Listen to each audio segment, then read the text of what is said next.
So I'm mic'd up, and I have a mic in front of me, so I think I'm just going to stick with the mic that's already here. I'd like to start by just thanking everyone for coming. Thank you to Keontae and St. Joseph, Mercy Oakland, for this opportunity. And let's get started. In April 1968, the Reverend Dr. Martin Luther King Jr. gave a rousing speech in Memphis, Tennessee, that began with him considering all of the great times through human history in which he would most like to have lived. He came to the conclusion that his present time was, in fact, the best time, for it was the time of awakening. It was the time that the nation was in the process of taking the road less traveled and beginning to address many of the civil atrocities that have been ingrained in American society since the founding of the first British colonies. Dr. King famously said at the end of that speech, "Well, I don't know what will happen now. We've got some difficult days ahead, but it really doesn't matter to me now because I've been to the mountaintop. And I don't mind, like anybody. I would like to live a long life.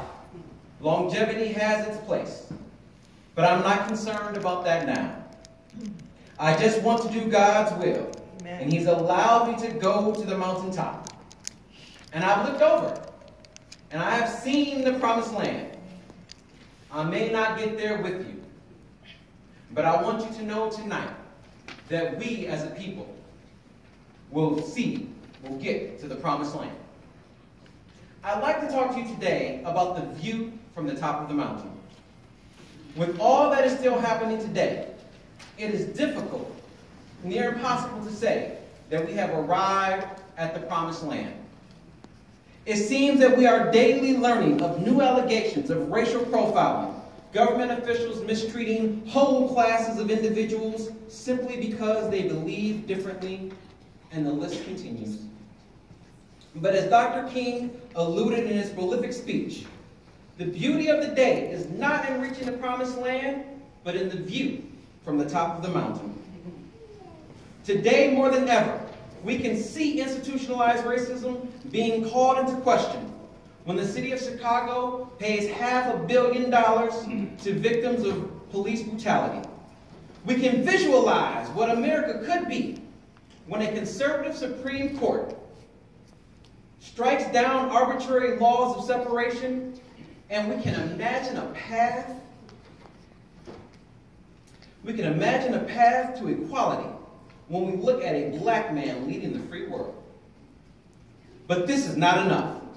This is not the promised land that Dr. King spoke of in that prolific speech. Dr. King's children do not yet live in a nation where they will not be judged by the color of their skin, but by the content of their character. Oh, but the view from the top of the mountain. Today, we can see what Dr. King described in his dream. When we look at the current group of presidential candidates, and several of the leading contenders are not white Anglo-Saxon Protestant men, we can see the progress. Seeing the progress, however, is not enough. We must be diligent to the goal of arriving at the promised land. We must continue the work of fighting for the equality and fair treatment of everyone in America and indeed the world. In order to honor the legacy that Dr. King left, we must first understand the struggle that he waged. Many history books and programs remember Martin Luther King Jr. as a leader in the American Civil Rights Movement. They focus on his efforts to ensure that black Americans were able to vote and to be treated equally in public, sitting where they liked on buses and at lunch counters. This was only the beginning of Dr. King's struggle. While the call for equality of blacks was made clear in 1963, when Dr. King so beautifully referenced the Emancipation Proclamation in his historic I Have a Dream speech by saying, 50 years ago, a great American in whose symbolic shadow we stand today, signed the Emancipation Proclamation. This momentous decree came as a great beacon light of hope to millions of Negro slaves who had been seared in the flames of injustice. It came as a joyous daybreak to the end of the long night of their captivity. But 100 years later, the Negro still is not free. Just 5 years later, by the time he was speaking in Memphis, Dr. King was fighting for the well-being of all working-class Americans by supporting the Sanitation Workers Union. And climbing the mountain of equality for minorities, Dr. King recognized the universal truth that an injustice for one is an injustice for all. This is the legacy that Dr. King has left us. As we stand here at the top of the mountain and look at our society, we must be ready to support our brothers and sisters who are still not able to freely avail themselves of all that our society has to offer. During the Civil Rights Movement, the theme was "We shall overcome." The participants hoped to overcome the injustice of Jim Crow, apartheid-style laws meant to keep the white population segregated from and indeed elevated above minorities, specifically blacks. Demonstrators wanted to move past laws that made it illegal for people of different skin colors to marry. They wanted to climb out of a society where a young black boy could be murdered for talking to a white woman, and the murderers could not only go free, but admit to their crime. Over the course of 6 decades, America has slowly been overcoming. The Freedom Riders were not deterred by frequent beatings and constitutionally unlawful imprisonment, and as a result, thousands of new voices were heard at the polls. Despite the weariness of walking and carpooling, participants in boycotts integrated the Montgomery bus system. This was just the beginning of the journey. While these momentous moments will live forever in the annals of history and will be remembered for their iconic roles as a snapshot in the changing fabric of time, they represent only a fraction of the hard work that went into making it to the mountaintop. Countless men and women suffered long, hard days next to coworkers with half their skill and twice their pay. Why? Because they were not the right shade, came from the wrong part of town, or they wore a skirt. These brave men and women did not suffer in silence. They stood up. They demanded equal treatment. They exposed racist, sexist, classist managers and businesses at their own peril. And today, you and I can compete on a more even footing.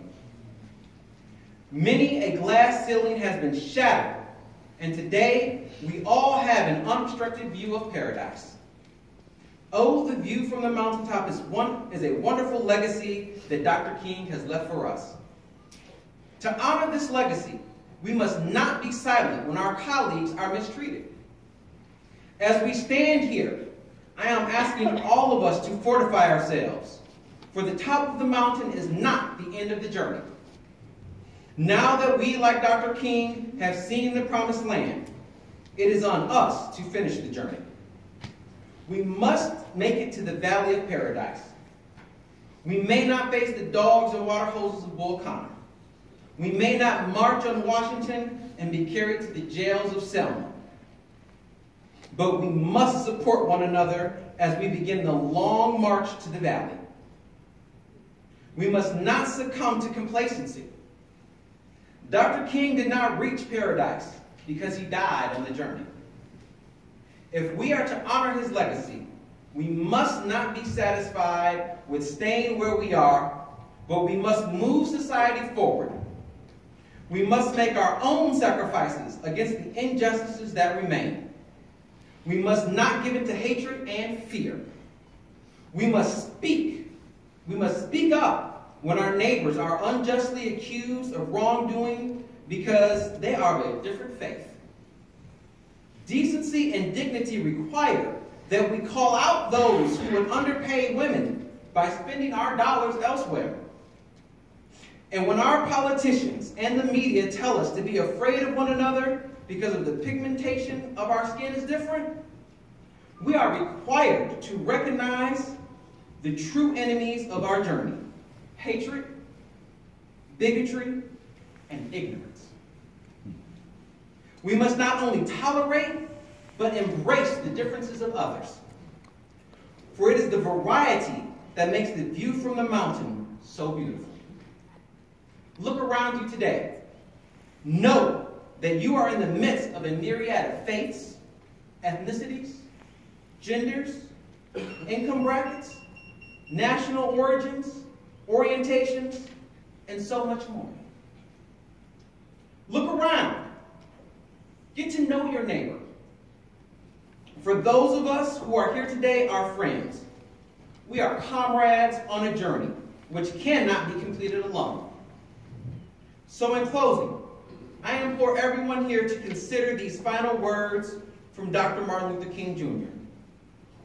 We will not remember the words of our enemies, but we will remember the silence of our friends. The view from the mountaintop is indeed nice, but now let us follow the footsteps of Dr. King and support one another as we head to the valley. Thank you.